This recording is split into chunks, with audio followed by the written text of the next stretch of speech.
बिस्मिल्लाहिर्रहमानिर्रहीम। अस्सलाम वालेकुम सेकेंड ईयर। आज हमने अपने 12th चैप्टर का लास्ट टॉपिक पढ़ना है, charging and discharging of capacitor. ठीक है, अब कैपेसिटर को जब हमने चार्ज करना होता है या डिस्चार्ज करना होता है तो जो सर्किट हम यूज़ करते हैं उसे हम कहते हैं RC series circuit. RC series circuit इसको क्यों कहते हैं? देखें, इस सर्किट में एक रजिस्टर और एक कैपेसिटर ये सीरीज में लगे हुए हैं। ठीक है, इस वजह से हम इस सर्किट को क्या कहते हैं? आरसी सीरीज सर्किट कहते हैं।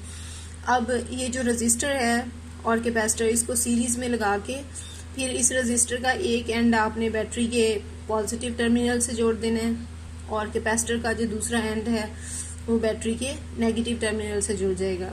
ये दरमियान में एक और टर्मिनल है, टर्मिनल बी। ये जो बी है इसका काम क्या है? इसने डिसाइड करना है कि हम इसको चार्जिंग के लिए यूज़ कर रहे हैं या डिस्चार्जिंग के लिए।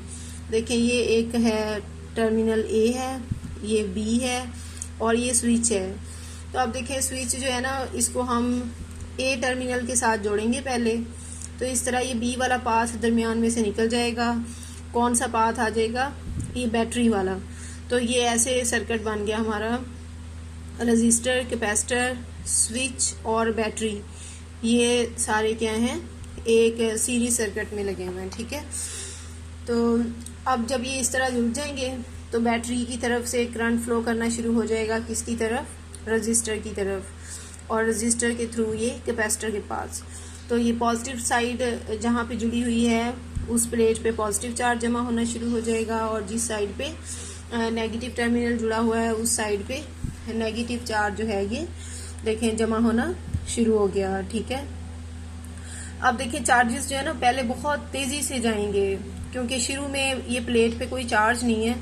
तो शुरू में ऐसे होगा कि चार्ज जो है ना उसे कोई रिपल्जन का सामना नहीं करना पड़ेगा और तेजी से चार्ज जाएगा। लेकिन जैसे जैसे चार्जेस जमा होते जाएंगे प्लेट के ऊपर तो आने वाले चार्जेस को रिपल्जन ज़्यादा फील होगी, तो इसलिए चार्जेस स्लो होना शुरू हो जाएंगे। एक टाइम ऐसा आएगा कि यहाँ पे इतना चार्ज स्टोर हो गया है कि यहाँ पे इन दो कैपेसिटर की प्लेट्स के दरमियान में जो पोटेंशियल डिफरेंस है ये इक्वल हो गया potential difference of the battery के। तो जब ऐसा हो जाएगा तो फिर बैटरी कोई फर्दर चार्ज यहाँ तक नहीं भेज सकेगी। तो इसकी अगर हम जो है ग्राफ ड्रॉ करें चार्ज और टाइम के दरमियान, तो टाइम के साथ साथ किस तरह चार्ज एक्यूमुलेट हो रहा है प्लेट पे वो हम यहाँ से देखेंगे। देखिए, शुरू में चार्ज ज़ीरो है, टाइम भी क्या है? ज़ीरो है। तो ये स्मॉल आरसी वैल्यू वाला एक हमने पहले एक ये वाली ग्राफ देख लें। तो जैसे जैसे टाइम इंक्रीज हो रहा है, जो क्यू की वैल्यू है वो पहले शुरू में तेज़ी से इंक्रीज हुई है, फिर वो स्लोली इंक्रीज होगी, फिर एक टाइम आएगा कि क्यू क्या हो जाएगा? कांस्टेंट हो जाएगा। ठीक है, अब ये जब क्यू कांस्टेंट हो गया इसका मतलब ये है कि फर्दर कोई चार्ज उसकी प्लेट पे नहीं जा रहा। जो मैक्सिमम चार्ज कैपेसिटर पे स्टोर हो सकता था वो हो चुका है। इस मैक्सिमम चार्ज को हम कहते हैं क्यू नॉट और ये सी वी नॉट के बराबर होगा। ठीक है, तो ये हो गया यहाँ तक। अब अगर हम इस रजिस्टर और इस कैपेसिटर की वैल्यूज़ लें और उन्हें मल्टीप्लाई करें तो जो रिज़ल्ट आता है वो टाइम आता है। ठीक है, यानी इन दोनों के यूनिट्स जो है ना वो एंड पे आपको क्या देंगे? सेकंड देंगे, यानी टाइम के यूनिट्स। तो ये कौन सा टाइम होता है? आर और सी के प्रोडक्ट से जो हमें टाइम मिलेगा ये कौन सा टाइम होगा? ये वो टाइम होगा जिसमें टोटल मैक्सिमम जितना चार्ज स्टोर हो सकता है कैपेसिटर पे उसका 63% स्टोर हो जाए। ठीक है, 63% को हम 0.63 भी लिख सकते हैं ऑफ क्यू नॉट, यानी टोटल चार्ज का 0.63 या 63% इस टाइम में स्टोर हो जाएगा जो आर और सी के प्रोडक्ट से टाइम बनता है। यहाँ पे देखिए आर और सी लिखा हुआ है। आर और सी का जो प्रोडक्ट है इस टाइम में जब हमने ग्राफ पे देखा, ये ग्राफ ही हमें बताता है कि जब हम ग्राफ पे ये वाले टाइम के कॉरेस्पॉन्डिंग देखेंगे कितना चार्ज है, तो ये चार्ज हमेशा कौन सा होगा? टोटल चार्ज का 63%। अब अगर हम आर और सी की वैल्यूज़ बड़ी ले लें, यानी बड़ा रजिस्टर ले लें सर्किट में और एक बड़ा कैपेसिटर लगा लें, तो ज़ाहिर है आर और सी का प्रोडक्ट भी बड़ा हो जाएगा, यानी ज़्यादा टाइम हो जाएगा। तो इसका मतलब ये है कि ये जो टाइम है ये काफ़ी बड़ा होगा जिसमें और लेकिन इसके कॉरस्पॉन्डिंग फिर भी अगर हम देखेंगे ग्राफ बनाएं तो इसमें जो चार्ज स्टोर होगा वो वही 63% होगा। सिर्फ फ़र्क क्या पड़ेगा कि अगर हम स्मॉल RC की वैल्यूज़ लेते हैं तो 63% चार्ज जल्दी से एक्यूमुलेट हो जाएगा टोटल चार्ज का, लेकिन अगर हम RC की वैल्यू बड़ी लेंगे तो टोटल चार्ज का 63% जमा होने में काफ़ी ज़्यादा टाइम लगेगा। ठीक है, अब देखिए नेक्स्ट हमने करनी है डिस्चार्जिंग।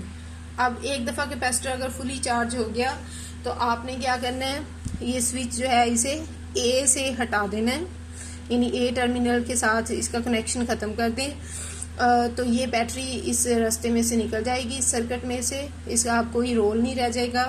आपने इस स्विच को कनेक्ट कर देना है किससे, ये इस B टर्मिनल से। ठीक है, जब हम इसे B के साथ जोड़ेंगे तो देखें ये जो बैटरी है ये समझ लें सर्किट में से बाहर निकल गई। अब जैसे ही हम इसे B के साथ जोड़ेंगे तो देखें प्लेट ऑफ द कैपेसिटर जो पॉजिटिवली चार्ज है वहाँ से चार्जेस फ्लो करके, क्योंकि कंडक्टिंग पाथ मिल गया उन्हें, वो नेगेटिव प्लेट की तरफ जाना शुरू कर देंगे।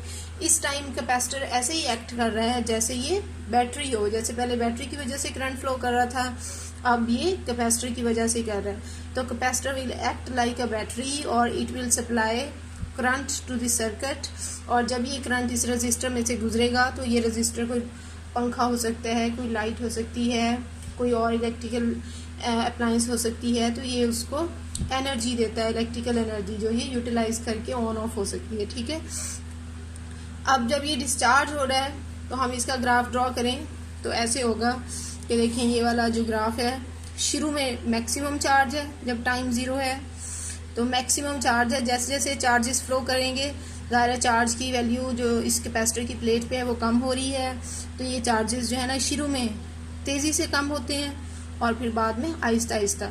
अगर हम R और C की वैल्यू स्मॉल लेंगे तो ये ग्राफ बनेगा, अगर RC की वैल्यू लार्ज लेंगे तो ये ग्राफ बनेगा। अब अगेन यहाँ अगर हम उसी तरह R और C का प्रोडक्ट लेके, जो RC टाइम कांस्टेंट है, ये फर्स्ट वाले के लिए लेट ये RC टाइम कांस्टेंट है, इसके कॉरस्पॉन्डिंग अगर हम चार्ज देखेंगे तो RC टाइम कांस्टेंट वो टाइम होगा जिसमें 63% चार्ज रह जाएगा या 37% चार्ज जो है ना वो वहाँ पे डिस्चार्ज हो जाएगा। ठीक है, चलो इसमें कोई समझ ना आए तो पूछ सकते हैं। Thank you very much.